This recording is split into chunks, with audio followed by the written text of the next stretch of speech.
행성은 어둡다. 도시도 사원도 사제도 없다. 불빛 하나, 차가운 바람, 그리고 어둠을 두려워하는 눈들만 있다. 천둥이 하늘을 찢는다. 번개가 산을 친다. 땅이 흔들리고 돌이 굴러 내린다. 그리고 어떤 이가 처음으로 단순하지만 무서운 생각을 한다. 이건 누군가가 한 일이다. 거대한 누군가, 분노한 누군가, 나를 보고 있는 누군가. 그 순간부터 두려움은 단순한 감정이 아니다. 그것은 규칙이 된다. 머릿속에 목소리가 된다. 벌하고 보고 요구하는 첫 번째 신이 된다. 부족은 죽은 자를 묻고 어둠 속에서 속삭이기 시작한다. 금기가 생기고 재물이 생기고 죄가 생긴다. 보이지 않는 무언가가 모든 걸 지배하기 시작한다. 이제 생각해보라. 그 첫 번째로 신을 두려워한 자는 우리에게서 얼마나 멀리 떨어져 있을까? 그리고 만약 첫 번째 종교가 밤의 두려움에서 태어났다면 그 두려움의 일부는 아직도 우리 안에 얼마나 남아있을까? 오늘 우리의 삶을 진짜로 지배하는 것은 무엇일까? 이성일까? 아니면 여전히 속삭이는 그 오래된 목소리일까? 그렇게 하지 마라. 신이 보고 있다. 신이 벌할 것이다. 상상해보자. 행성은 어둡다. 도시도 없고 신전도 없고 책을 든 사제도 없다. 오직 모닥불 하나와 차가운 바람, 그리고 불빛의 경계 너머 어둠 속에 숨은 무언가를 두려워하며 그쪽을 뚫어지게 바라보는 눈들만 있을 뿐이다. 10만 년 전 어딘가의 동굴 안에 한 사람이 앉아있다. 어쩌면 남자일 수도 있고 어쩌면 여자일 수도 있다. 그건 중요하지 않다. 중요한 것은 오늘 밤 이 사람의 정신에서 아직 한 번도 일어나지 않았던 일이 벌어진다는 점이다. 그리고 그 일은 인간이 세상을 바라보는 방식을 완전히 바꾸게 된다. 천둥이 하늘을 갈라놓는다. 번개가 동굴에서 몇백 미터 떨어진 산을 정면으로 내리친다. 땅이 발밑에서 흔들린다. 위에서 돌들이 와르르 떨어진다. 갑작스러운 돌풍이 모닥불을 꺼버린다. 그리고 그 도련한 어둠 속에서 우레가 지나간 뒤에 먹먹한 정적 속에서 가슴이 터질 것처럼 요동치는 그 순간 이 사람의 머릿속에 지금까지 아마도 지구 위에 누구도 떠올려 본 적 없는 전혀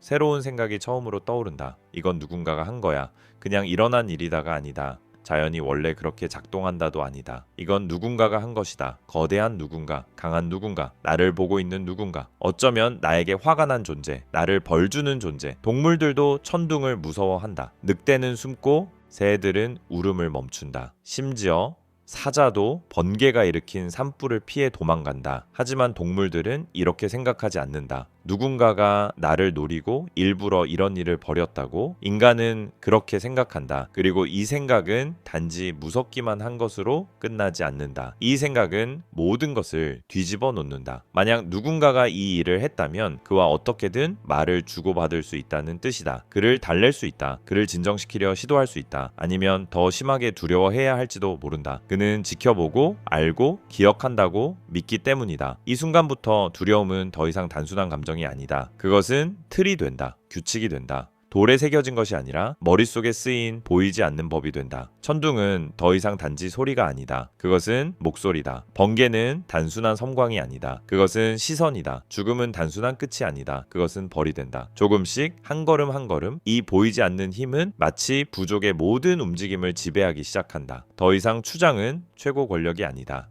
가장 힘센 사냥꾼도 아니다. 그보다 더 큰 무엇인가가 있다. 어둠에, 바람에, 나무가 속삭이는 소리에 숨어 사는 어떤 존재. 그리고 그 존재는 어떤 짐승보다 더 두려워해야 할 대상이 된다. 이제 상상해보자. 부족이 모닥불 곁에 둘러앉아 있다. 누군가가 죽는다. 병으로, 상처로, 추위로 죽는다. 예전에는 그 시체를 그냥 내버려 두었다. 혹은 맹수가 먹어치웠다. 아니면 햇빛 아래서 썩어갔다. 그러나 이제는 무엇인가가 달라졌다. 사람들은 죽은 자를 묻기 시작한다. 왜 그럴까? 갑자기 이런 감각이 생겼기 때문이다. 죽은 자는 사라지지 않는다는 감각. 그들은 어딘가에 여전히 존재한다는 느낌, 우리를 보고 있을지도 모른다는 느낌, 어쩌면 화가 나 있을지도 모른다는 두려움, 그리고 제대로 장례를 치르지 않으면 죽은 자가 꿈에 찾아오거나 부족 전체에 재앙을 가져올지도 모른다는 공포. 두려움은 첫 번째 의식을 낳는다. 그리고 의식은 이미 종교의 시작이다. 그 다음에는 더 많은 것들이 생긴다. 어느 날 한 여인이 죽은 아이를 낳는다. 왜 이런 일이 일어났을까? 예전에는 답이 단순했다. 그냥 그런 일도 있는 법이야. 하지만 이제 부족의 장로나 샤먼이 다른 이야기를 속삭인다. 그녀가 규칙을 어겼다. 재물을 바치지 않았다. 어둠 속에 사는 존재를 노하게 만들었다. 그리고 여기서 첫 번째 죄가 생겨난다. 법에 적힌 죄가 아니다. 단순한 사회적 잘못도 아니다. 눈에 보이지 않는 내면의 죄다. 형벌을 내리는 이는 추장이 아니라 그보다 큰 존재다. 눈에 보이지 않지만 항상 보고 있다고 믿어지는 존재. 주변에 아무도 없어도 두려워해야 하는 존재. 수천 년이 흐른다. 동굴들은 성스러운 장소가 된다. 사람들은 벽에 동물을 그리고 손자국을 남기고 기묘한 상징들을 새긴다. 왜 그럴까? 단지 예쁘니까가 아니다. 그림에 힘이 있다고 믿기 때문이다. 그림이 사냥감을 불러온다고 악령으로부터 지켜준다고 믿는다. 사는 신들이 사는 곳이 된다. 강은 정화의 장소가 된다. 나무는 답을 들을 수 있는 장소가 된다. 두려움은 점점 더 많은 규칙과 이야기, 금기로 둘러싸인다. 부족은 이제 단순히 천둥을 무서워하는 것이 아니다. 어떻게 두려워해야 하는지를 알게 된다. 천둥이 다시 치지 않게 하려면 무엇을 해야 하는지, 누구에게 재물을 바쳐야 하는지, 어떤 말을 속삭여야 하는지, 어느 날에는 사냥을 나가면 안 되는지, 어떤 음식은 먹으면 안 되는지를 안다고 믿는다. 보이지 않는 신은 곧 체계가 되고 그 체계는 문화가 된다. 그래서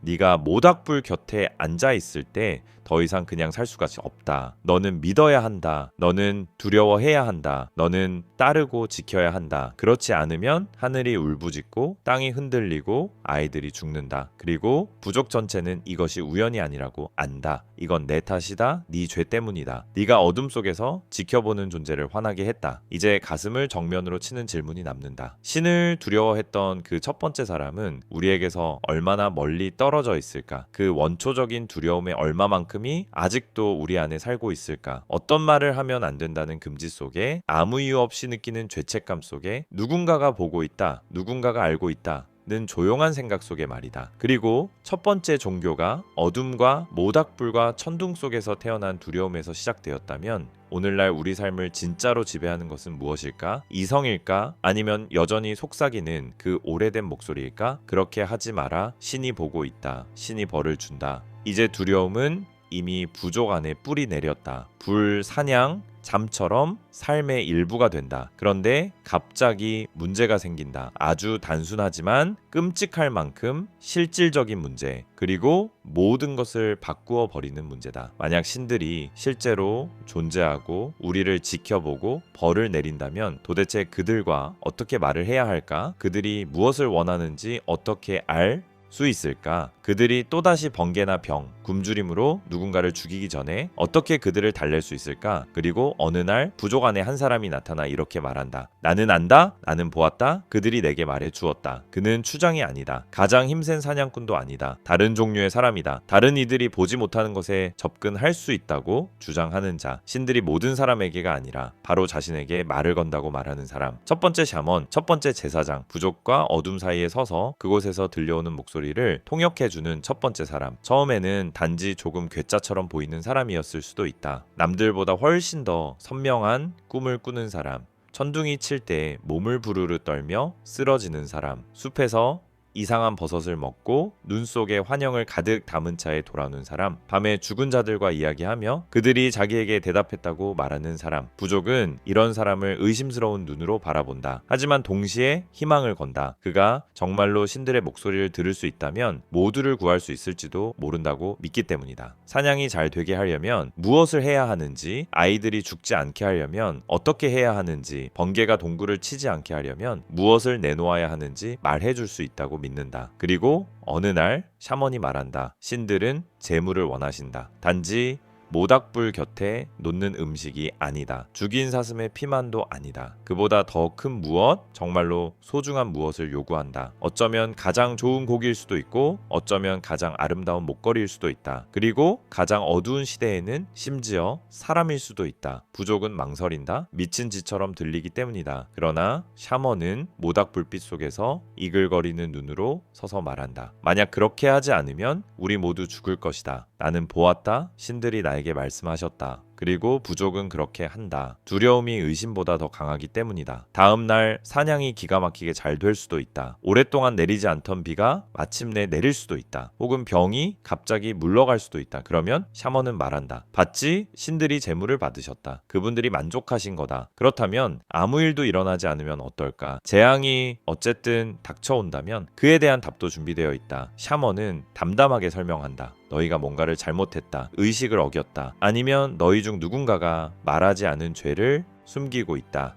여기서 무슨 일이 생긴 것일까? 반박할 수 없는 체계가 만들어진 것이다. 모든 일이 잘 되면 그것은 신들과 샤먼의 공이다. 모든 일이 나빠지면 그것은 항상 부족의 잘못이다. 샤먼은 언제나 옳다. 신들은 언제나 옳다. 언제나 잘못한 쪽은 사람이다. 이렇게 해서 첫 번째, 종교적 권력이 태어난다. 정치 권력도 군사 권력도 아니다. 눈에 보이지 않는 영적 힘이다. 두려움의 목줄을 손에 쥔 자의 권력. 신들과 이야기하는 방법을 안다고 주장하는 자의 권력. 내 삶과 보이지 않는 힘들의 분노 사이에 서 있는 자의 권력이다. 시간이 지나면서 샤먼들은 규칙을 정리하기 시작한다. 금기가 생겨난다. 어떤 동물은 먹으면 안 된다. 어떤 것에는 손대면 안 된다. 어떤 말은 입에 올리면 안 된다. 어떤 곳은 가면 안 되는 장소가 된다. 그리고 모든 금기는 똑같은 설명으로 정당화된다. 신들이 그렇게 말씀하셨다. 어기면 너만이 아니라 부족 전체가 벌을 받는다. 이제 이것이 어떻게 작동하는지 상상해보자. 너는 모닥불 옆에 앉아있다. 배가 고프다. 네 옆에는 금지된 음식이 놓여있다. 특정 동물의 고기일 수도 있고 성스러운 산에서 자란 열매일 수도 있다. 아무도 보고 있지 않다는 것을 너는 알고 있다. 그냥 가져다 먹을 수 있다. 하지만 너는 손을 뻗지 않는다. 왜일까? 어딘가 네 머릿속에 이런 목소리가 살고 있기 때문이다. 신이 보고 계신다. 사람들이 못 봐도 신은 보고 계신다. 네가 이걸 먹으면 내일 번개가 네 아이를 칠 것이다. 혹은 내 형제가 사냥터에서 죽을 것이다. 아니면 부족 전체가 너를 저주할 것이다. 이것은 더 이상 단순한 천둥에 대한 공포가 아니다.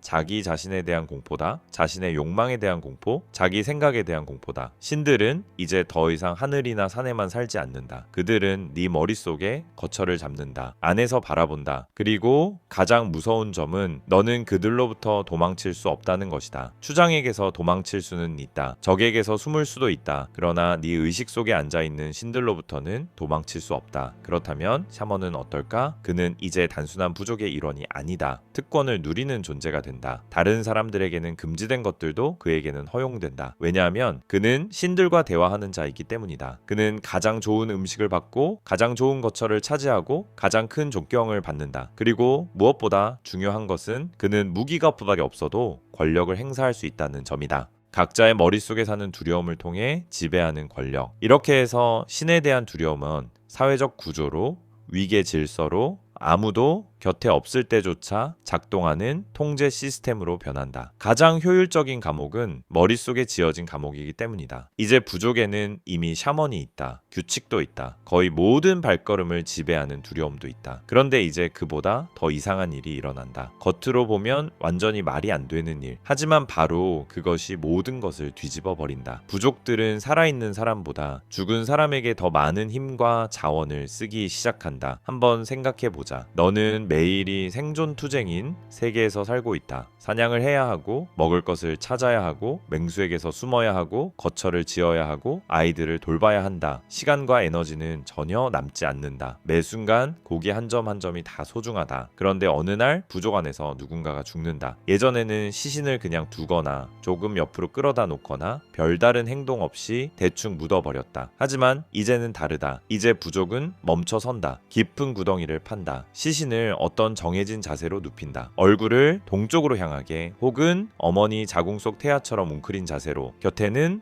음식을 놓고 무기를 놓고 장신구를 함께 둔다. 의식을 치르느라 몇 시간 때로는 며칠씩을 쓴다. 왜 그럴까? 이제 죽은 자들이 산 자들보다 더 무서운 존재가 되었기 때문이다. 죽음을 더 이상 이야기의 끝으로 보지 않는다. 죽은 자는 반드시 상대해야 하는 힘으로 바뀐다. 고고학자들은 5만 6만 년 전 네안데르탈인의 무덤을 발견한다. 10만 년이 넘은 초기 호모사피엔스의 무덤도 찾아낸다. 그 무덤들 속에는 단순한 뼈만 있는 것이 아니다. 시신 주위에는 꽃이 놓여있고 붉은 황토가 해골 주변에 뿌려져 있다. 무기들이 일정한 순서로 배치되어 있고 수십 킬로미터를 걸어와야 얻을 수 있는 조개 껍질로 만든 목걸이들이 함께 묻혀 있다. 이것은 더 이상 우연한 몸짓이 아니다. 하나의 체계다. 죽은 자가 어딘가에서 계속 존재한다고 믿는 체계. 그리고 그들이 돌아올 수 있다고 믿는 체계다. 샤먼은 부족에게 이야기를 들려준다. 영혼은 육체와 함께 꺼지지 않는다고. 몸이 죽으면 영혼은 다른 곳으로 떠난다고. 땅 밑으로, 하늘 위로, 산 너머로, 강 너머로. 하지만 시신을 제대로 묻지 않고 죽은 자에게 저 세상으로 가는데 필요한 것을 주지 않으면 영혼은 길에 갇힌다고 말한다. 그 영혼은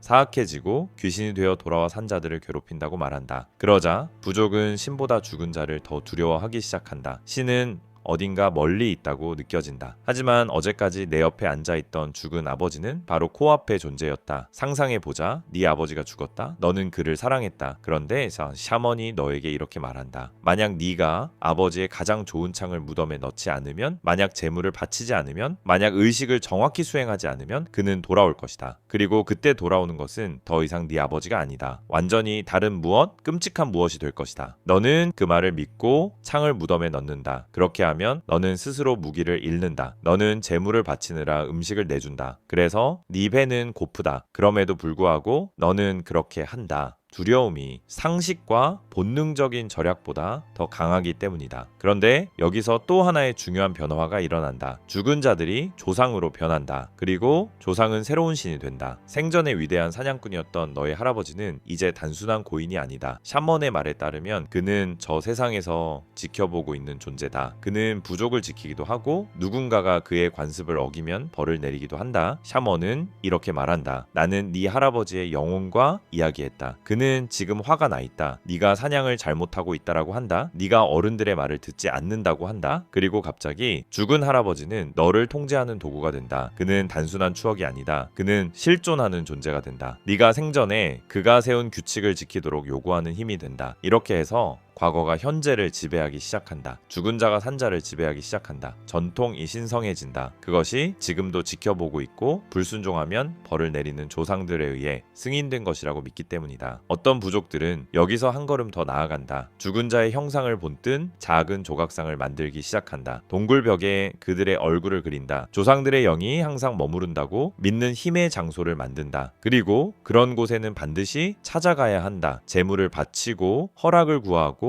사냥이나 전쟁을 나가기 전에 그 앞에서 머리를 숙여야 한다. 그렇게 해서 첫 번째 신전이 나타난다. 오늘날 우리가 떠올리는 거대한 건축물이 아니다. 돌을 둥글게 세워둔 장소, 그림이 가득한 동굴, 동물의 두개골이 매달려 있는 나무 같은 것들이다. 그러나 핵심은 같다. 신과 영혼이 더 가까이 있다고 여겨지는 공간. 그들이 더 잘 듣는 곳, 답을 줄 수 있는 곳. 그리고 부족은 이 장소들을 중심으로 삶을 짜기 시작한다. 해마다 특정 시기에는 반드시 찾아가야 하는 순례가 있고 특정 날에는 제사를 드려야 한다. 어떤 의식은 절대 거를 수 없다. 그렇지 않으면 조상들이 노한다고 믿기 때문이다. 이제 한번 생각해보자. 여기에 얼마나 많은 에너지가 들어가는지, 얼마나 많은 시간과 자원이 필요한지. 부족은 이 힘을 사냥, 건축, 아이들에게 쏟을 수도 있었다. 하지만 대신 그들은 그 힘을 죽은 자들에게 바친다. 보이지 않는 영혼들에게. 아무도 실제로 본 적 없는 신들에게. 왜 그럴까? 눈에 보이지 않는 것에 대한 두려움이 단순한 생존 논리보다 더 강력하기 때문이다. 그리고 가장 이상한 점은 이 시스템이 실제로 잘 작동한다는 것이다. 죽음의 의식을 정교하게 갖춘 부족, 조상과 신을 믿는 부족이 더 잘 살아남는 경우가 많다. 왜일까? 이 의식들이 사람들을 하나로 묶기 때문이다. 우리라는 감각을 준다. 공동의 이야기를 만들어준다. 사람들이 함께 움직이도록, 같은 규범에 복종하도록, 같은 권위를 신뢰하도록 만든다.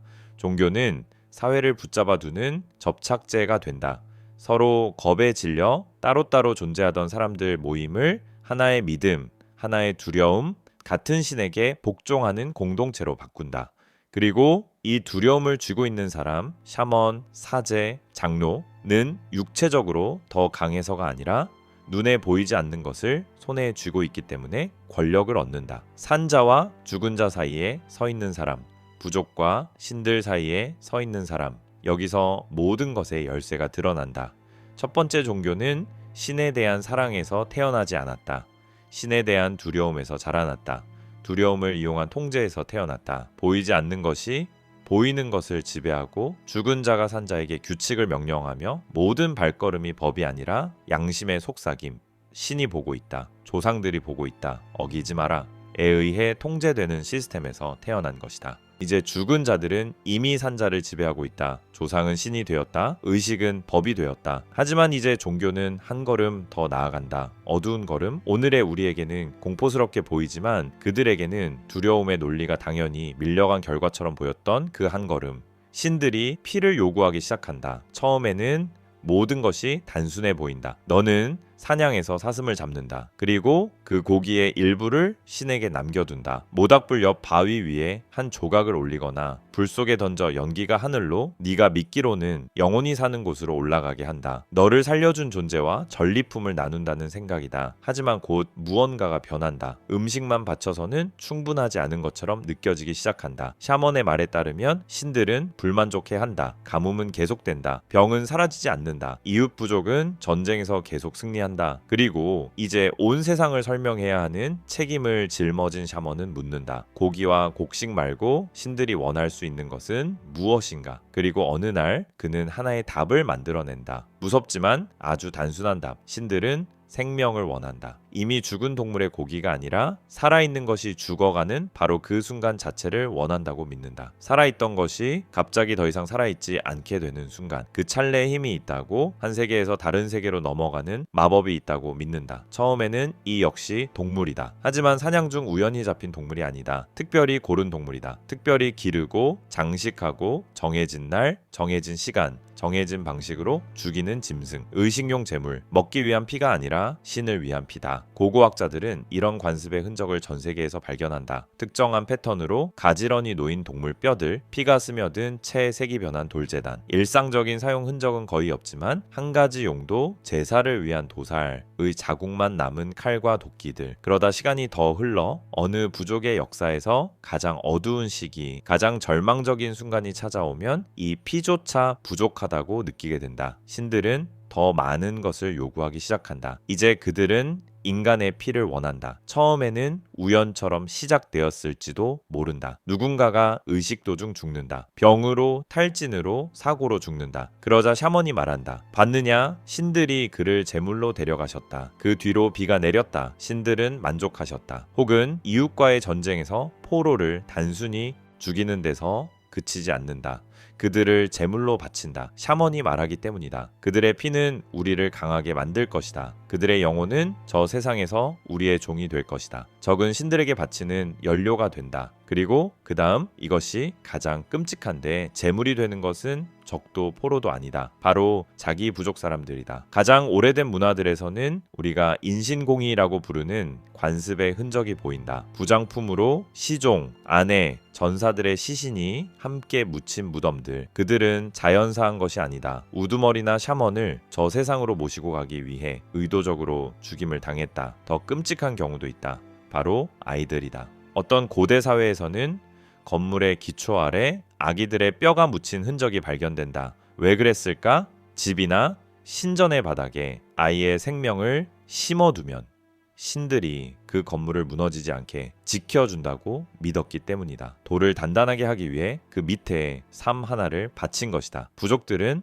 어떻게 이런 데까지 이르게 되었을까? 자기 아이를 진심으로 사랑하는 평범한 사람들이 어떻게 이런 일에 동의할 수 있었을까? 답은 역시 두려움 속에 숨어 있다. 샤먼이 이렇게 말하기 때문이다. 신들은 생명을 원하신다. 우리가 그들에게 한 생명을 드리지 않으면 그들은 모든 생명을 가져가실 것이다. 가뭄이 들판을 태울 것이다. 병이 부족을 쓸어버릴 것이다. 적이 우리를 한 사람도 남기지 않고 죽일 것이다. 그러나 우리가 신들이 요구하는 것을 바치면 나머지는 살려두실 것이다. 상상해보자. 너는 어머니이다. 네 아이가 앓고 있다. 부족 전체가 병들었다. 아이들이 하나둘씩 죽어간다. 샤먼이 말한다. 신들은 가장 순수한 재물을 원하신다. 그분들은 아이를 원하신다. 우리가 한 아이를 바치면 나머지 아이들은 살 것이다. 부족이 모인다. 누군가는 자기 아이를 내놓아야 한다. 제비뽑기로 결정할 수도 있다. 신의 표식을 아이의 점이나 머리 색깔, 누군가가 꾼 이상한 꿈에서 찾을 수도 있다. 혹은 샤먼이 그냥 손가락으로 가리킬 수도 있다. 아이들은 울고 부모들도 운다. 하지만 그럼에도 불구하고 사람들은 그 일을 한다. 그들 눈에 다른 선택지는 모두의 죽음뿐이기 때문이다. 신들이 요구하신다고 믿기 때문이다. 신의 이름으로 말하는 사람이 이 길밖에 없다고 확신하기 때문이다. 피가 제단 위로 흐른다. 연기가 하늘로 피어오른다. 부족은 기도하고 노래를 부르고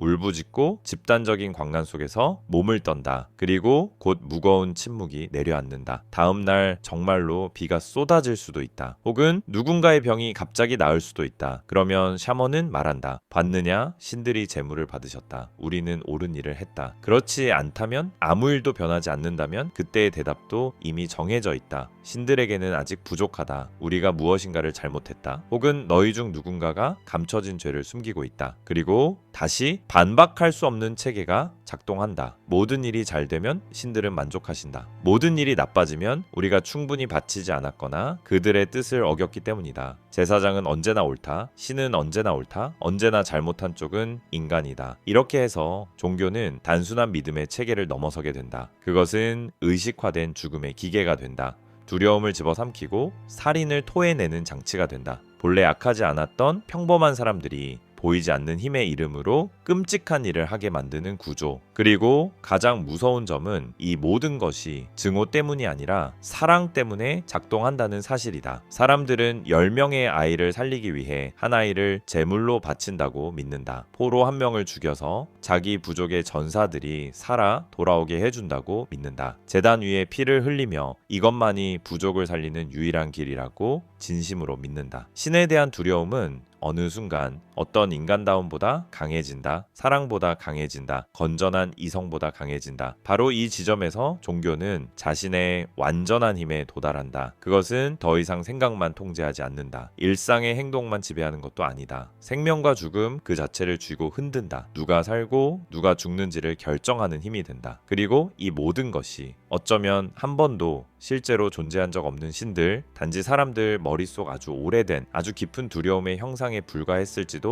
모를 존재들 그들의 이름으로 이루어진다. 그러니까 이제 신들은 이미 피를 마신다. 샤먼들은 삶과 죽음을 손에 쥐고 있다. 두려움이 거의 모든 발걸음을 지배한다. 그런데 이제 그보다 더 이상한 일이 또 일어난다. 이번에는 단지 한 부족이 아니라 행성의 모습 자체를 바꾸는 일이다. 사람들이 자기 자신을 위한 집이 아니라 신들을 위한 집을 짓기 시작한다. 생각해보라. 이게 얼마나 터무니없이 보이는지. 너는 나뭇가지와 가죽으로 엮은 오두막에서 산다. 너의 아이들은 차가운 땅 위에서 잔다. 겨울에는 얼어 죽을 뻔하고 여름에는 더위를 피해 숨을 곳을 찾아야 한다. 남는 시간 같은 것은 없다. 상 제대로 된 도구도 없다. 먹을 것도 남지 않는다. 그런데 어느 날 샤먼이 말한다. 우리는 신들을 위한 집을 지어야 한다. 작은 성소가 아니다. 돌 몇 개 쌓아 올린 단순한 제단도 아니다. 진짜 건물이다. 거대한 건축물, 튼튼해서 부족 자체보다 오래 서 있을 만한 것, 우리가 우리 자신보다 신들을 더 높이 모신다는 것을 하늘에 보여줄 만큼 거대한 것, 그리고 부족은 짓기 시작한다. 몇 달을 쓴다, 몇 해를 쓴다, 심지어 몇 세대에 걸쳐 짓는다. 우리는 그 흔적을 땅 속에서 본다. 터키의 괴베클리 테페, 약 11,000년 전 아직 농업이 생겨나기 전의 장소, 거대한 석주들, 새겨진 동물 형상들, 수백 명의 손이 필요했을 거대한 원들, 사냥과 횟집으로 살아가던 사람들이었다. 금속 도구도 없었고 바퀴도 몰랐다. 그럼에도 수천 시간을 들여 수톤짜리 돌을 깎고 끌고 세워 올렸다. 무엇을 위해? 살 집을 위해서가 아니다. 성을 쌓기 위해서도 아니다. 신들을 위해서였다. 또는 영국의 스톤헨지를 떠올려 보자. 약 4,500년 전 무게 25톤에 이르는 돌들이 240km가 넘는 거리에서 옮겨졌다. 바퀴도 없이, 짐수레용 가축도 없이 수백, 어쩌면 수천 명의 사람들이 숲과 강, 늪과 언덕을 가로질러 그 돌들을 수년 동안 끌고 갔다. 그 과정에서 얼마나 많은 사람이 죽었을까? 얼마나 많은 아이들이 아버지를 잃었을까? 아버지들이 사냥이 아니라 신들을 위한 돌에 힘을 쏟느라 쓰러졌기 때문에, 그럼에도 사람들은 했다. 샤먼들이 이렇게 말했기 때문이다. 신들이 원하신다. 우리가 이 신전을 세우지 않으면 신들이 우리를 벌하실 것이다. 태양이 떠오르지 않을 것이다. 수확이 익지 않을 것이다. 짐승들이 나타나지 않을 것이다. 우리는 모두 죽을 것이다. 그래서 두려움은 기진맥진함보다 강해진다. 굶주림보다 강해진다. 단순한 생존 논리보다 더 강해진다. 이제 상상해보라. 그런 신전이 마침내 완성되었을 때 무슨 일이 일어나는지. 그때 그것은 단순한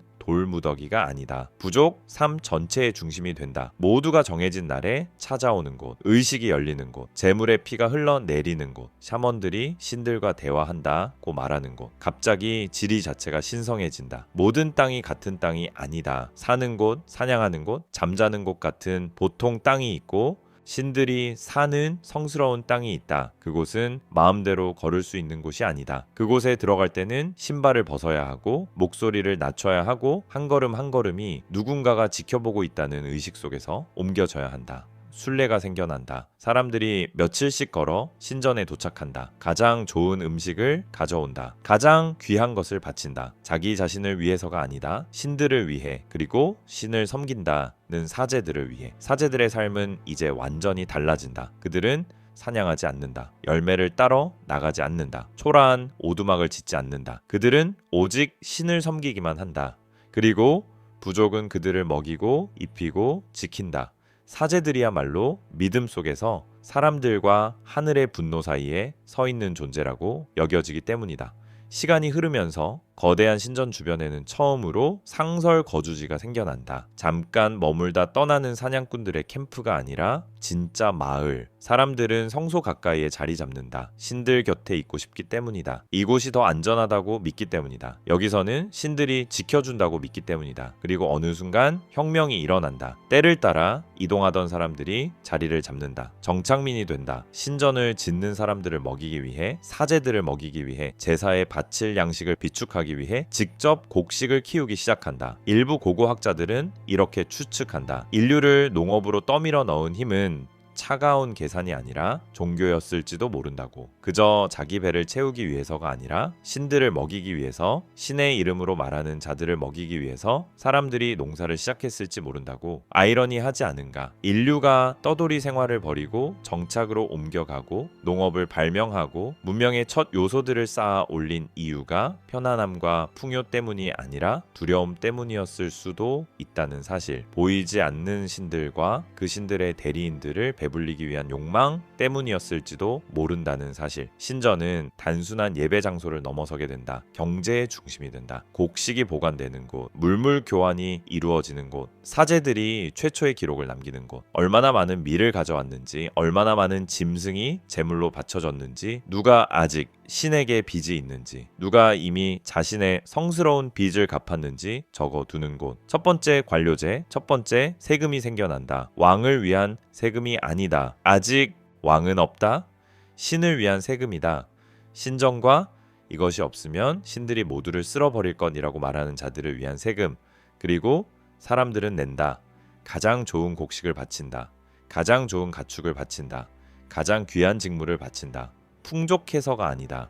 신들이 화가 나면 더 끔찍한 결핍이 올 것이라고 두려워하기 때문이다. 이제 부족 안에 불평등이 생긴다. 진이 빠질 때까지 밭에서 일하는 사람들이 있고 신전 안에 앉아 깨끗한 옷을 입고 가장 좋은 음식을 먹으면서 우리는 그저 신을 섬길 뿐이다 라고 말하는 이들이 있다. 그리고 이상한 점은 거의 아무도 반란을 일으키지 않는다는 것이다. 이것은 사람이 사람을 착취하는 구조로 보이지 않기 때문이다. 신을 위한 봉사로 보인다. 성스러운 의무처럼 느껴진다. 이것이 없으면 모두가 멸망한다라고 믿기 때문이다. 신에 대한 두려움은 어떤 폭력보다 효율적인 도구가 된다. 어떤 쇠사슬보다 강한 도구가 된다. 쇠사슬은 끊어버릴 수 있다. 하지만 머릿속에 심어진 두려움에서는 도망칠 수 없다. 그래서 이 거대한 돌덩이들을, 이 고대 신전들을 성소 주변에서 자라난 첫 도시들을 바라보고 있으면 우리는 소름 끼치는 깨달음에 닿는다. 우리의 첫 번째 초대형 건축물, 우리의 첫 번째 문명화된 세계는 꿈이 아니라 두려움 위에 세워졌을지도 모른다는 깨달음. 그러니까 신전은 이미 서 있다. 사제들은 이미 지배하고 있다. 사람들은 이미 자기 자신이 아니라 신들을 위해 일하고 있다. 하지만 이제 종교는 또 하나, 마지막이자 가장 교묘한 걸음을 내딛는다. 통제를 거의 완벽하게 만드는 그 한 걸음. 종교는 죄를 발명한다. 단순한 범죄가 아니다. 모두가 볼 수 있는 추장의 법을 어긴 행동이 아니다. 훨씬 더 무서운 것이다. 죄란 믿음에 따르면 신들만이 볼 수 있는 것, 사람이 아니라 하늘이 벌을 내리는 것, 도망칠 수 없다라고 느끼게 만드는 것. 왜냐하면 그것은 네 안에, 네 영혼 속에 스며들어 있다라고 가르치기 때문이다. 한때 세상은 단순했다. 너는 부족의 누군가를 죽였다. 그러면 벌을 받거나 추방된다. 음식을 훔쳤다. 맞는다. 추장의 규칙을 어겼다. 모두가 네가 벌받는 모습을 본다. 이것은 눈에 보이는 정의다. 원인과 결과, 행동과 형벌이 분명했다. 그러나 이제 사제들이 새로운 말을 꺼낸다.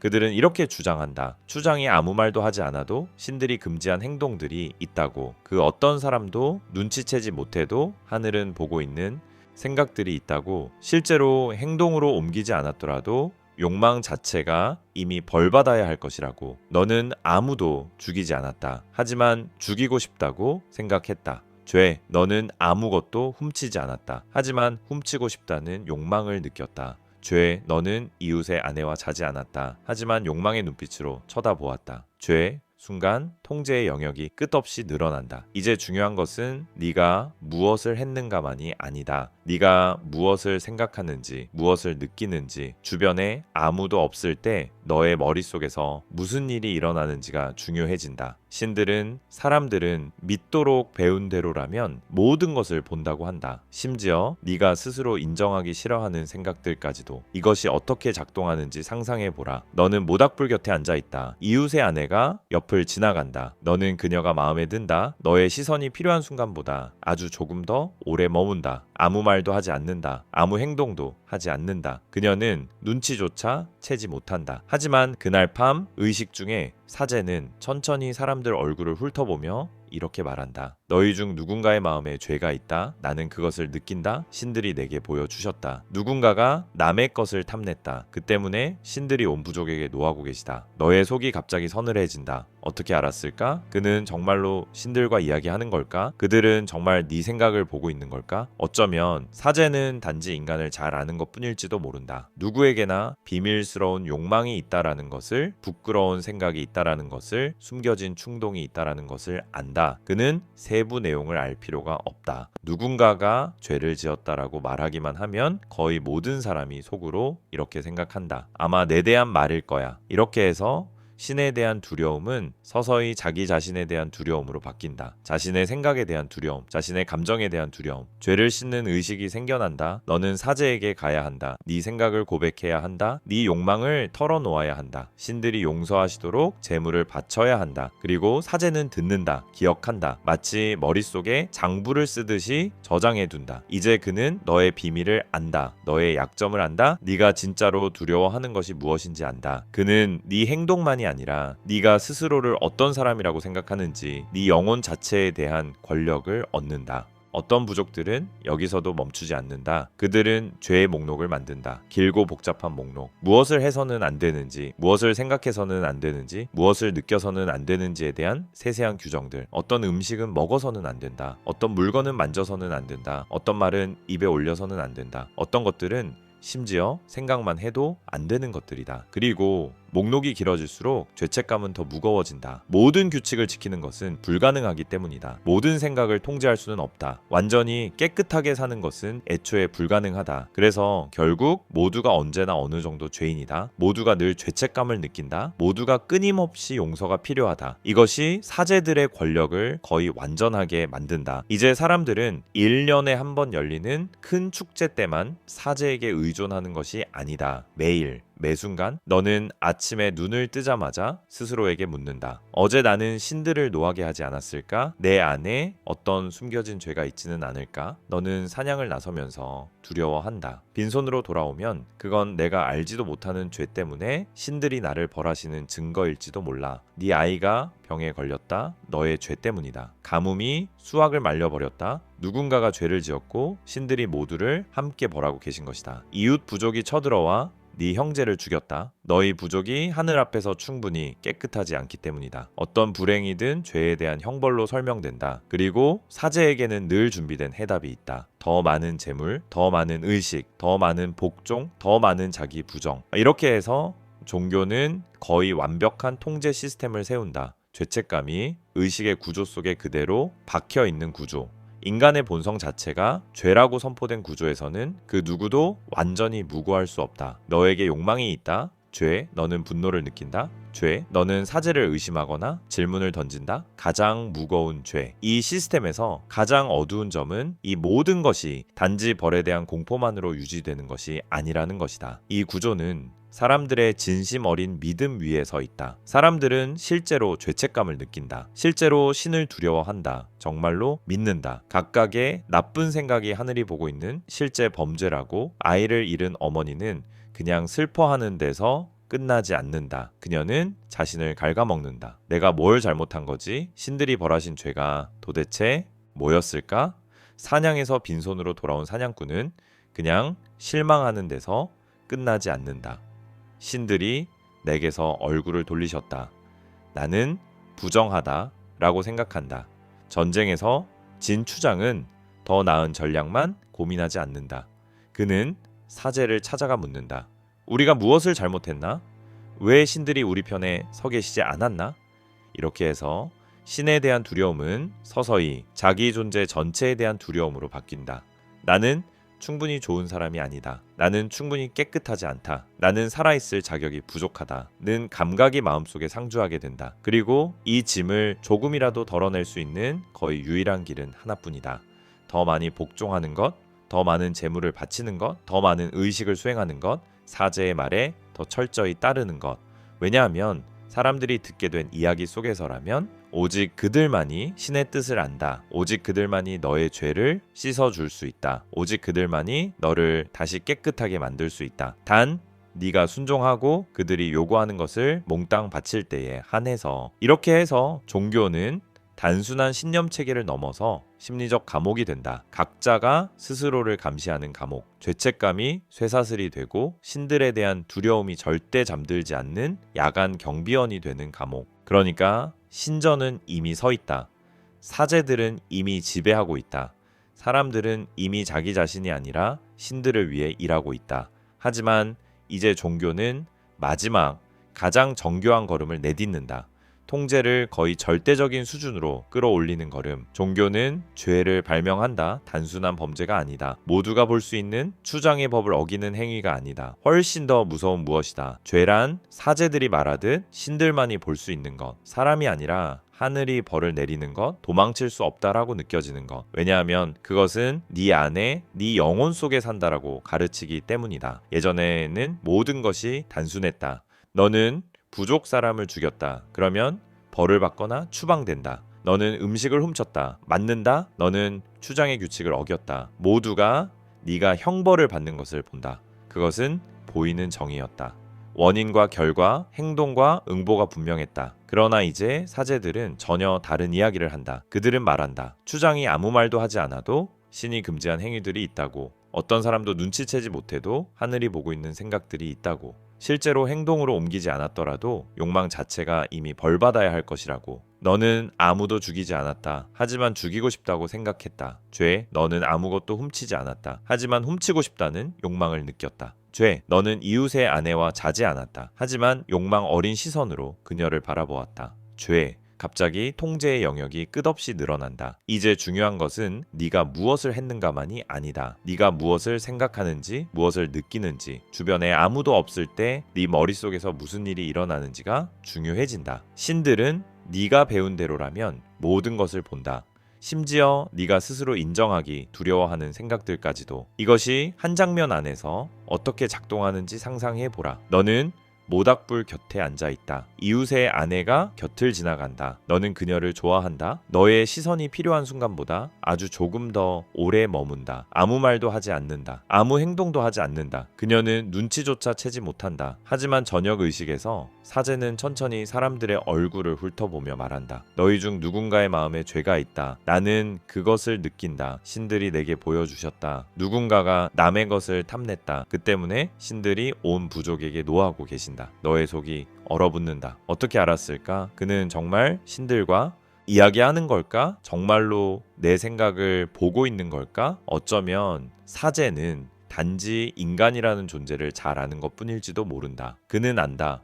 누구에게나 비밀스러운 욕망이 있다라는 것을, 부끄러운 생각이 있다라는 것을, 숨겨진 충동이 있다라는 것을. 그는 구체적인 내용을 알 필요가 없다. 누군가가 죄를 지었다고 말하기만 하면 대부분의 사람은 속으로 이렇게 생각한다. 아마 내 대한 말일 거야. 이렇게 해서 신에 대한 두려움은 자기 자신에 대한 두려움으로 바뀐다. 자기 생각에 대한 두려움, 자기 감정에 대한 두려움, 죄를 씻는 의식이 생겨난다. 너는 사제에게 가야 한다. 네 생각을 고백해야 한다. 네 욕망을 드러내야 한다. 신들이 용서하시도록 재물을 바쳐야 한다. 그리고 사제는 듣는다. 기억한다. 자기만의 내부 장부에 적어둔다. 이제 그는 너의 비밀을 안다. 너의 약점을 안다. 네가 무엇을 가장 두려워하는지 안다. 그는 네 행동만이 아니라 네가 어떤 사람이라고 스스로를 여기는지까지 지배하게 된다. 네 영혼 자체에 대한 권력을 쥔다. 어떤 부족들은 여기서 멈추지 않는다. 그들은 죄의 목록을 만든다. 길고 복잡한 목록. 무엇을 해서는 안 되는지, 무엇을 생각해서는 안 되는지, 무엇을 느껴서는 안 되는지에 대한 긴 규정들. 어떤 음식을 먹어서는 안 되고, 어떤 물건은 만져서는 안 되고, 어떤 말은 입에 올려서는 안 되며, 어떤 것은 심지어 생각하는 것조차 금지된다. 그리고 목록이 길수록 죄책감은 더 무거워진다. 그 모든 조항을 지키는 것은 불가능하기 때문이다. 모든 생각을 통제할 수는 없다. 완전히 깨끗한 상태로 사는 것은 애초에 불가능하다. 그래서 결국 모두가 항상 조금씩은 죄인이다. 모두가 계속해서 죄책감을 느낀다. 모두가 끊임없이 용서를 필요로 한다. 이것이 사제의 권력을 거의 무한하게 만든다. 이제 사람들은 드문 큰 축제 때만 사제에게 의존하는 것이 아니다. 항상 매일 매순간 사제에게 매달린다. 너는 아침에 눈을 뜨자마자 스스로에게 묻는다. 어제 나는 신들을 노하게 하지 않았을까? 내 안에 숨겨진 죄가 있지는 않을까? 너는 사냥을 나가면서 두려워한다. 빈손으로 돌아오면 그건 내가 알지도 못하는 죄 때문에 신들이 나를 벌하시는 증거일지도 몰라. 네 아이가 병에 걸렸다? 너의 죄 때문이다. 가뭄이 수확을 태워버렸다. 누군가가 죄를 지었고 신들이 모두를 함께 벌하고 계신 것이다. 이웃 부족이 쳐들어와 내 형제를 죽였다? 너희 부족이 하늘 앞에서 충분히 깨끗하지 않기 때문이다. 어떤 불행이든 죄에 대한 형벌로 설명된다. 그리고 사제에게는 늘 준비된 해결책이 있다. 더 많은 재물, 더 많은 의식, 더 많은 복종, 더 많은 자기 비하. 이렇게 해서 종교는 거의 완벽한 통제 체계를 세운다. 죄책감이 의식의 구조 속에 박혀 있는 구조. 너는 결코 완전히 무죄일 수 없다. 인간의 본성 자체가 죄로 선언되었기 때문이다. 너에게 욕망이 있다? 죄. 너는 분노를 느낀다. 죄. 너는 사제를 의심하거나 질문을 한다.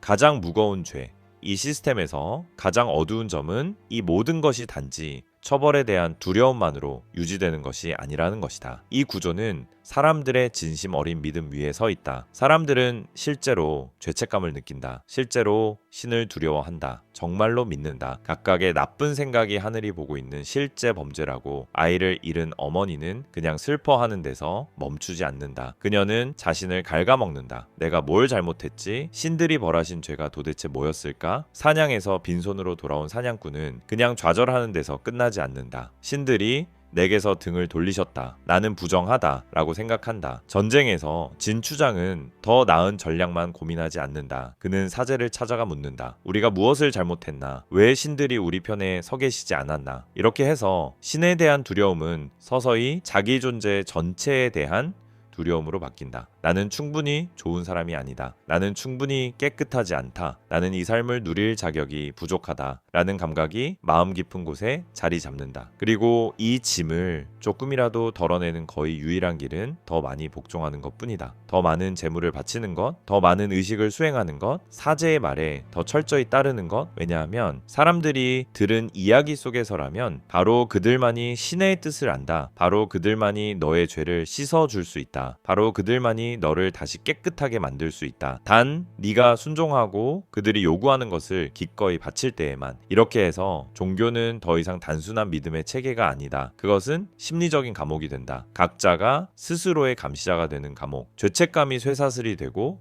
신에 대한 두려움이 결코 잠들지 않는 밤에 파수꾼이 되는 감옥. 그러니까 이제 죄는 이미 의식을 지배하고 있다. 죄책감은 늘 곁에 따라붙는 동반자가 되었다. 사제들은 행동뿐 아니라 생각까지도 통제한다. 하지만 이제 종교는 전혀 다른 것을 제안한다. 마지막 한 걸음, 게임의 규칙을 끝까지 바꿔버리는 걸음. 종교는 이렇게 약속한다. 죽음에 대한 승리. 한때 죽음은 마침표였다. 사람은 죽고 끝이었다. 어쩌면 영혼이 잠시 어딘가를 떠돌다가 어딘가 흐릿한 다른 곳으로 사라진다고 믿었을지 모른다. 하지만 그것은 더 이상 너가 아니었다. 너의 의식, 너의 삶을 이어갈 수 있는 너가 아니었다. 이제 사제들은 전혀 다르게 말하기 시작한다. 근본적으로, 급진적으로 다르게. 그들은 말한다. 죽음은 끝이 아니다. 죽음은 통과 의식이다. 너는 사라지지 않는다. 단지 다른 세계로 옮겨갈 뿐이다. 그리고 그 다른 세계에서 너는 상을 받거나 벌을 받는다. 지금 이 생을 어떻게 살았느냐에 따라 이게 얼마나 모든 것을 뒤집는 말인지 상상해보라. 갑자기 이 땅에서의 삶은 너의 전부가 아니다. 시험이 된다. 검사가 된다. 진짜 삶이 시작되기 전 죽음 이후에 펼쳐질 무언가를 향한 잠시 머무르는 대기실이 된다. 고통은 견딜 만한 것이 된다. 왜냐하면 그것이 영원하지 않다고 들었기 때문이다. 네가 참고 복종하고 사제들의 말을 따르고 의식을 지키고 죄를 짓지 않으려 애쓰면 죽음 이후에 너를 기다리는 것은 상이라고 말해준다. 어쩌면 영원한 행복. 하지만 네가 반항한다면, 말을 듣지 않는다면, 규칙을 어긴다면 그때 죽음 이후에 너를 기다리는 것은 허무가 아니라 판결이다. 형벌이다. 어쩌면 영원한 형벌. 끝나지 않는 어둠, 끝나지 않는 고통. 그리고 어느 순간 모두가 두려워하던 바로 그 죽음은 더 이상 가장 무서운 것이 아니게 된다. 가장 무서운 것은 죽음 이후에 일어난다고 믿게 된 일들이다. 거의 천재적인 수다. 이제부터 사제들은 너의 삶만 지배하는 것이 아니다. 너의 영혼까지 손에 쥔다고 주장한다. 너는 추장이 두렵지 않을 수도 있다. 적에게서 도망칠 수도 있다. 병을 피해 숨을 수도 있다. 하지만 저편에서 기다리는 것에서 도망칠 수는 없다. 신들의 영원한 심판으로부터는 사람들이 믿게 된 그대로라면 숨을 곳도 도망칠 곳도 없다. 이제 저 세계에 대한 첫 묘사들이 생겨난다. 사제들은 자세한 그림을 그려준다. 죽은 자들이 가는 나라가 어디 있는지, 그곳이 어떻게 생겼는지, 누가 그곳을 다스리는지, 그들은 의로운 자들을 위한 동산 이야기를 들려준다. 빛과 배부름과 평안이 있는 곳, 그리고 죄인들을 위한 구렁텅이를 말한다. 차가움과 어둠과 끊임없는 고통이 있는 공간.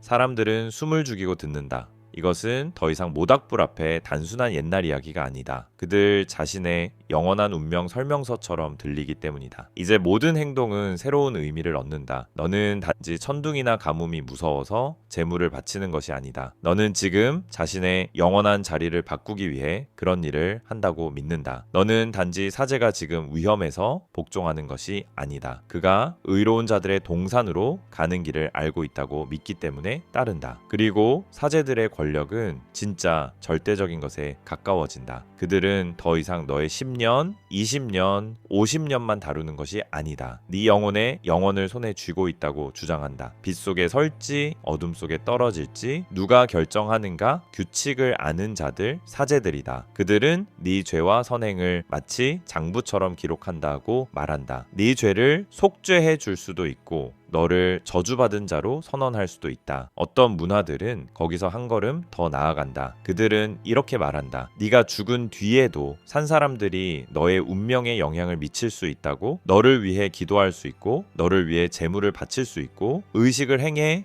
너의 형벌을 가볍게 하거나 너의 상을 더 크게 할 수 있다고. 그러자 죽은 자의 가족들은 신전의 단골 손님이 된다. 그들은 여러 번 와서 선물을 바치고 애원한다. 제발 내 아버지의 영혼을 위해 기도해 주십시오. 저편에서 그분을 도와주십시오. 자기 죽음에 대한 두려움은 이제 다른 무언가로 커져간다. 사랑하는 이의 죽음 이후 그곳에서 그가 고통받고 있을지도 모른다는 공포, 그리고 오직 사제들만이 그 운명을 바꿀 수 있다고 믿게 되는 구조.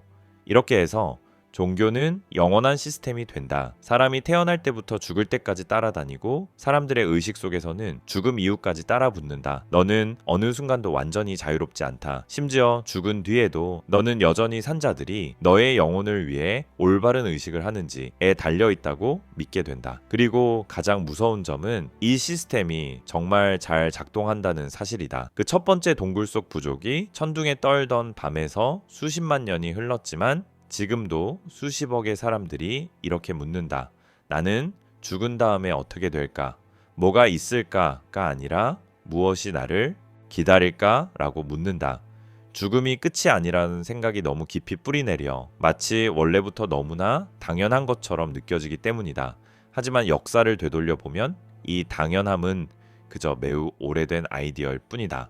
매우 효과적인 아이디어. 한때 누군가가 사제들이 사람들을 통제하기 위해 고안해낸 구조였을 수도 있는 것. 사람들의 삶만이 아니라 상상의 영혼까지 지배하기 위해. 두려움이 오늘 하루만이 아니라 영원히 작동하도록 만들기 위해. 그러니까 종교는 이미 삶과 죽음과 영혼을 통제한다. 이 시스템은 거의 완벽해 보인다. 하지만 이제 이상하고 겉으로는 모순처럼 보이는 일이 벌어진다. 신들이 점점 더 착해지기 시작한다. 당연히 한순간에 모든 곳에서 동시에 그런 것은 아니다. 하지만 수천 년에 걸쳐 새로운 이야기, 새로운 모티프들이 등장한다. 사제들은 점점 더 자주 신의 분노뿐 아니라 신의 돌봄, 자비, 사랑에 대해 말하기 시작한다. 왜 그럴까? 왜 순수한 공포 위에 세워진 시스템이 갑자기 여기에 사랑을 덧붙이기 시작할까? 이유는 단순하다. 순수한 공포에는 한계가 있기 때문이다. 지속적인 압박과 공포 속에서 사는 사람들은 금방 소진된다. 그들은 일을 덜 잘하고 건물을 덜 세우고 전쟁도 덜 능숙하게 치르고 아이들도 덜 잘 키운다. 그들은 부서지거나 혹은 반란을 일으킨다. 사제들은 이를 알아차린다. 그들은 깨닫는다. 채찍만으로는 부족하다고, 위협에는 보상이 필요하다. 형벌 곁에는 자비가 필요하다. 그래서 신들에 대한 새로운 줄거리들이 태어난다. 신화 속에서 신은 이제 단지 벌만 내리지 않는다. 신은 지켜주고 구해주고 자기 백성을 사랑하기도 한다.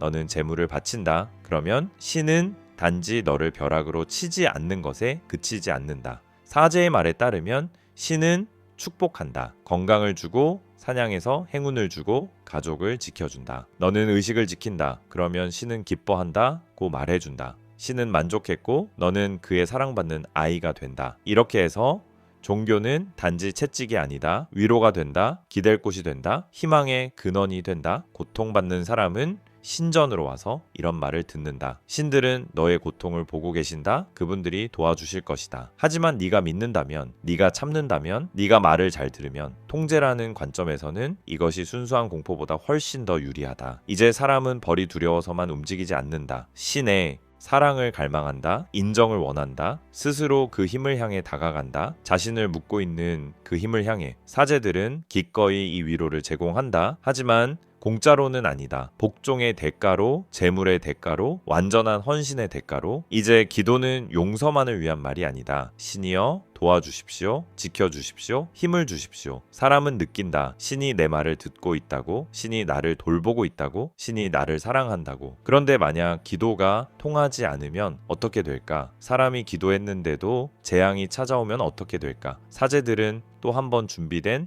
답을 꺼낸다. 네가 충분히 믿지 않았기 때문이다. 너에게 숨겨진 죄가 있기 때문이다. 신들이 너의 믿음을 시험하는 것이다. 너는 이해하지 못하지만 이것은 그분들의 깊은 계획의 일부다. 다시 한번 반박할 수 없는 구조가 세워진다. 모든 일이 잘 되면 신들이 축복하신 것이다. 모든 일이 나빠지면 내 잘못이다. 혹은 위에서 온 시험이다. 사람들은 이 설명에 동의한다. 왜냐하면 대안이 너무 끔찍하기 때문이다. 신이 없다고 인정해야 하기 때문이다. 기도가 아무것도 바꾸지 않는다고 인정해야 하기 때문이다. 전체 시스템이 텅 빈 공허 위에 세워졌을 수도 있다는 사실을 인정해야 하기 때문이다. 만약 신이 없다면 무엇이 남는가? 그렇다면 고통에는 의미가 없다. 의미가 없다. 죽음 뒤에 보상도 없다. 큰 정의도 없다. 있는 것은 우연과 혼란과 텅 빈 허무뿐일지도 모른다. 그래서 믿는 편이 훨씬 쉽다. 이렇게 생각하는 편이 쉽다. 신은 존재한다. 신은 나를 사랑한다. 나는 단지 더 나아져야 한다. 더 많이 기도해야 한다. 더 많이 바쳐야 한다.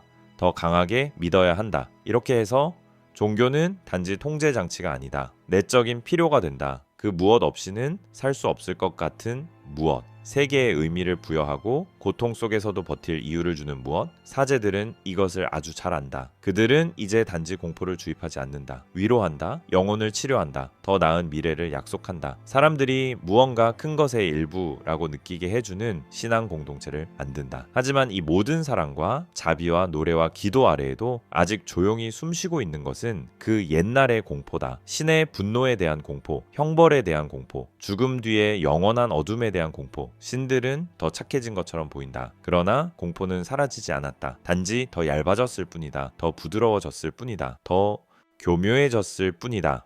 사랑이라는 포장지 아래 숨어 있을 뿐이다.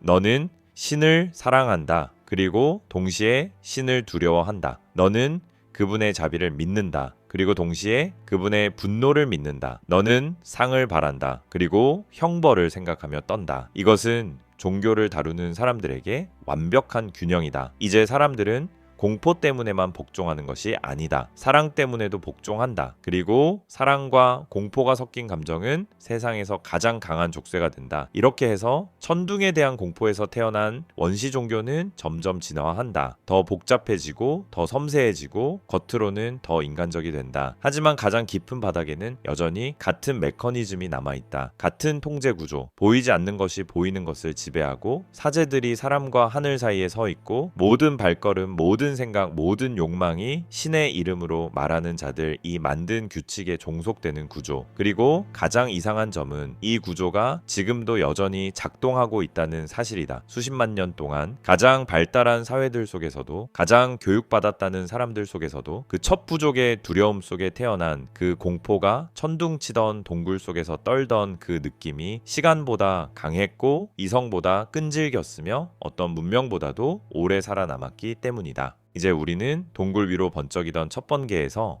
신과 사랑과 자비를 말하는 복잡한 종교 체계에 이르기까지의 길을 따라왔다. 이제 남은 것은 가장 중요한 질문이다. 그 원초적인 공포의 얼마나 많은 부분이 오늘의 우리 안에 여전히 살아있을까? 너는 따뜻한 집에 앉아있다. 주변에는 빛이 있고 전기가 있고 인터넷이 있고 약국에서 사온 약이 있다. 너는 안다. 천둥은 구름 사이의 방전이라는 것을, 번개는 화난 신의 창이 아니라 물리 현상이라는 것을, 죽음이란 영혼 심판의 문이 아니라 생물학적 과정의 멈춤이라는 것을. 너는 겉으로 보기에는 현대적이고 합리적이고 교육받은 21세기의 인간이다. 하지만 정말 그 오래된 공포에서 자유로울까? 솔직히 생각해보자. 무언가 나쁜 일이 생겼을 때 사고, 병, 상실, 너의 머릿속을 순간 스쳐 지나가는 생각이 있지 않은가? 왜 하필 나에게가 아니라 나는 무엇 때문에 이런 일을 당하는 거지? 라는 생각. 통계적 이유가 아니라 어디선가 누군가가 나를 벌하고 있다는 느낌. 마치 위에서 누군가 노트를 들고 앉아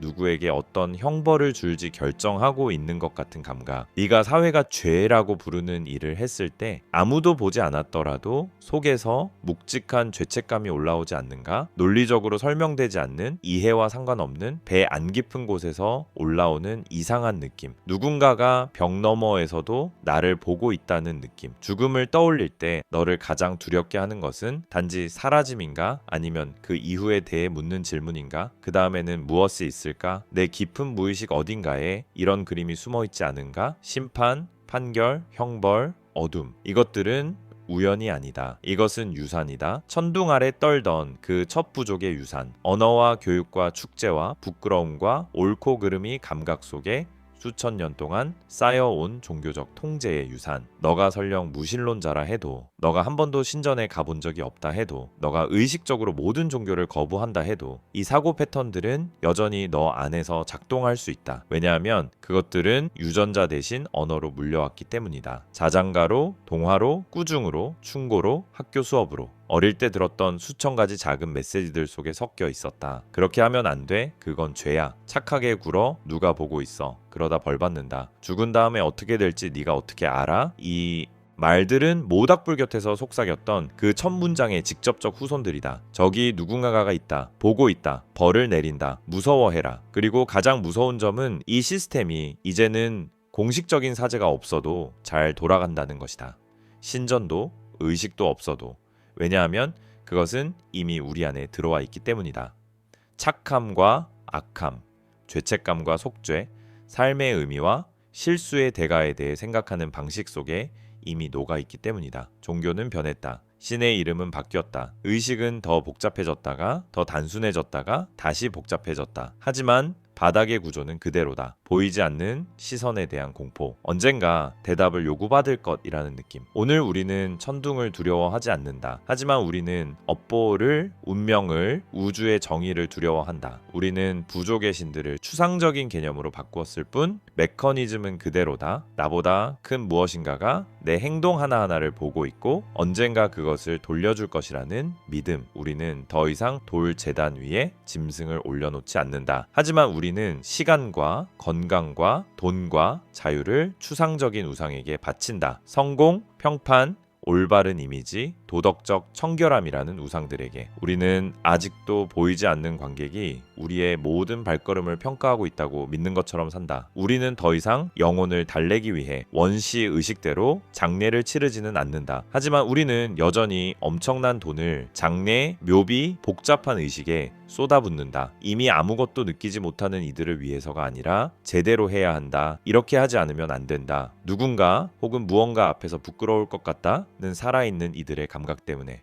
심지어 과학과 합리성과 교육도 이 오래된 공포를 완전히 지워버리지는 못했다. 이 공포는 우리와 함께 너무 오랫동안 살았다. 이미 인간다움이라는 감각, 우리의 반응, 의심 속에 스며들었다. 어쩌면 이 공포는 어느 정도 우리를 살게 해준 것일 수도 있다. 이 공포가 우리로 하여금 함께 모이게 하고 공통의 규칙에 따르게 하고 개인보다 더 큰 무엇인가를 믿게 만들었다. 공동체, 도시, 국가를 만드는데 도움이 되었을지도 모른다. 하지만 그 대가는 엄청났다. 얼마나 많은 사람들이 평생을 끊임없는 내적 떨림 속에서 살았을까? 얼마나 많은 동물, 재산, 심지어 전체 세대의 아이들이 아마도 인간의 상상과 공포 속에만 존재했던 신들을 위해 희생되었을까? 얼마나 많은 인간의 에너지가 삶을 위해서가 아니라 보이지 않는 무언가를 달래는데 소모되었을까? 그리고 지금도 얼마나 많은 사람이 진짜 자신의 삶이 아니라 언젠가 오래전 모닥불 곁에서 사제와 장로들이 만들어낸 규칙에 맞는 삶을 살고 있을까? 신들이 요구하신다, 신들이 벌하신다, 두려워하라 라고 말하던 그 규칙. 그렇다면 그 첫 번째 공포에서 남은 것은 무엇일까? 거의 모든 것.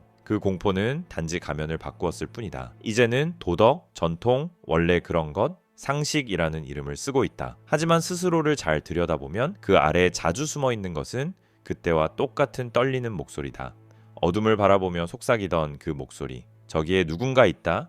누군가 보고 있다. 나는 두려워해야 한다. 그래서 우리는 모든 것이 시작된 그 순간으로 돌아왔다. 모닥불, 천둥, 하늘을 올려다보며 이렇게 생각했던 첫 번째 인간, 이건 누군가가 하는 거야. 이제 너는 그 다음에 무엇이 있었는지 안다. 순수한 공포가 어떻게 신이 되었는지, 신이 어떻게 시스템이 되었는지, 시스템이 어떻게 문명이 되었는지. 하지만 이제 남은 것은 마지막 질문이다. 가장 날카롭고 가장 개인적인 질문. 오늘 너의 삶을 지배하는 것은 누구인가? 정말로 네가 스스로 결정하고 있는가? 아니면 너의 의식 깊은 곳 어딘가에서 아직도 그 옛날 목소리가 속삭이고 있는가? 그렇게 하지 마라.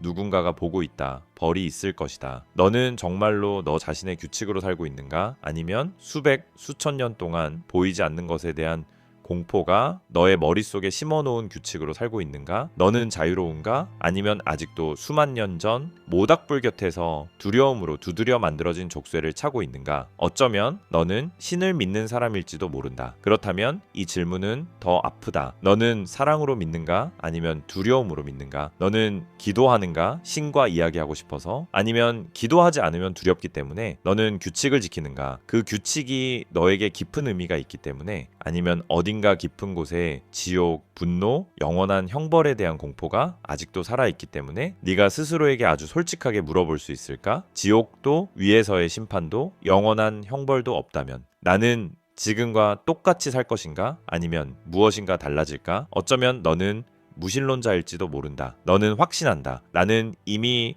종교에서 벗어났다고? 하지만 정말 벗어났을까? 아니면 간판만 바꿨을까? 내 결정들을 움직이는 힘은 여전히 같은 오래된 패턴일지도 모른다. 단지 새로운 단어로 갈아입었을 뿐. 죄 대신 사회적 비난, 신의 심판 대신 업보나 우주의 정의, 지옥 대신 죽음 이후의 공허와 무의미에 대한 실존적 공포. 두려움은 네가 교회에 가지 않는다고 저절로 사라지지 않는다. 그것은 모양을 바꾼다. 적응을 한다. 새로운 얼굴과 가면을 찾아낸다. 그래서 우리는 이 이야기에서 가장 불편한 진실에 닿게 된다. 첫 번째 종교는 사랑에서 태어나지 않았다. 순수한 진리 탐구에서 태어나지 않았다. 우주를 차분히 이해하려는 조용한 열망에서 태어나지 않았다. 그것은 공포에서 자랐다. 천둥과 추위와 죽음 앞에서의 무력감에서 통제할 수 없는 것을 어떻게든 통제하고 싶다는 욕망에서. 그리고 이 공포는 너무 강력했고 권력을 원하는 자들에게 너무 편리했고 부족을 묶어두기에 너무 효과적이어서 천년을 버텼다. 제국들을 버텼다. 혁명과 전쟁을 버텼다. 심지어 과학혁명도 버텼다. 오늘 우리는 천둥을 설명할 수 있다. 날씨를 예측할 수 있다. 한때 저주라고 불리던 병들을 치료할 수 있다.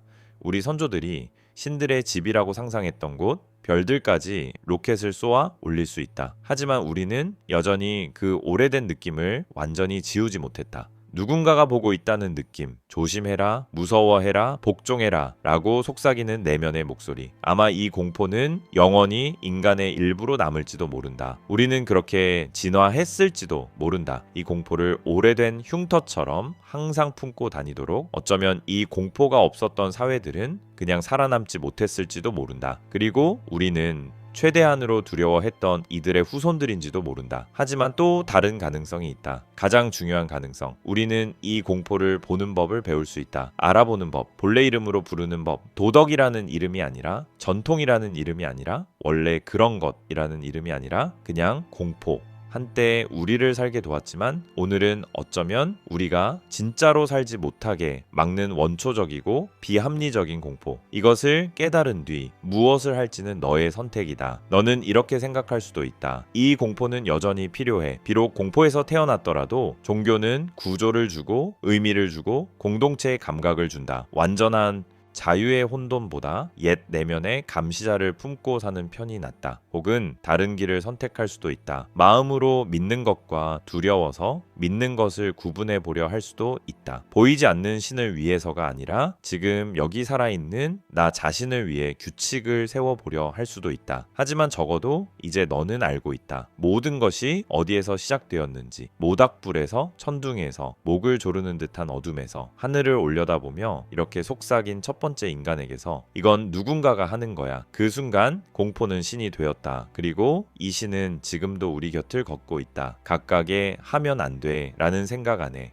이유를 알 수 없는 모든 죄책감 안에, 아무도 없을 때조차 너 스스로에게 속삭이는 모든 하지마 안에. 질문은 저 위에 신이 있는가 없는가가 아니다. 질문은 이것이다. 너는 이 오래된 공포라는 신에게 앞으로도 계속 너의 삶을 맡겨둘 것인가? 아니면 어느 날 저녁 너만의 모닥불을 피우고 너의 조상들이 도망쳤던 그 똑같은 어둠을 바라보며 처음으로 이렇게 말할 것인가? 나는 너를 본다. 나는 네가 누구인지 안다. 나는 더 이상 너를 두려워하지 않는다. 나는 자유다.